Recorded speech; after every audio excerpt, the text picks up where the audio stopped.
Ladies and gentlemen, it seems highly unlikely that our current food systems will be able to cope with the consequences of climate change.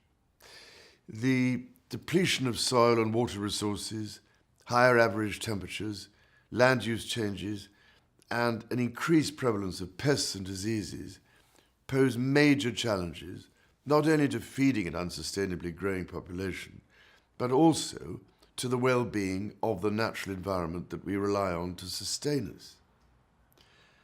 Biodiversity plays a key role in mitigating those challenges, because when we lose diversity, we lose resilience and we reduce our options for the future.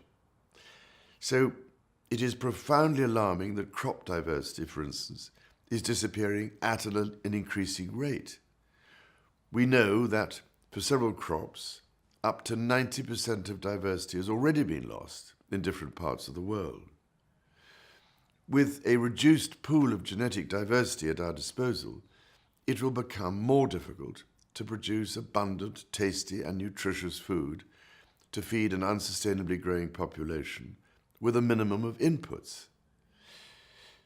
In the same way that we have a mutual dependency on the food we eat, we are also reliant on strong international collaboration to protect biodiversity and use it wisely to build the resilience of our food systems.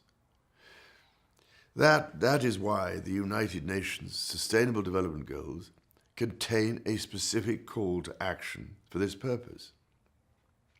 It is also why the Crop Trust is convening many organizations and institutions that work in the field of food jointly to promote and act on the importance of safeguarding agricultural biodiversity. Their Food Forever initiative will provide a platform to advocate for the urgent protection of agricultural biodiversity so as to avoid further loss of this critical resource. Now, while biodiversity is not the only factor influencing food security, it is undoubtedly a prerequisite.